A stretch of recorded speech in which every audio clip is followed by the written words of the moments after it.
Welcome to this quick tutorial on creating attributes in Magento 2. First, from the left menu, go to Stores, and then click on Product under the Attributes section.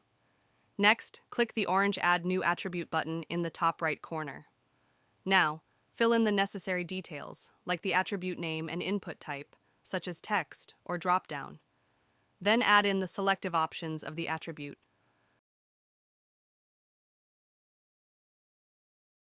Customize the attribute further under the Advanced Attribute Properties tab if needed. Once done, assign your new attribute to an attribute set.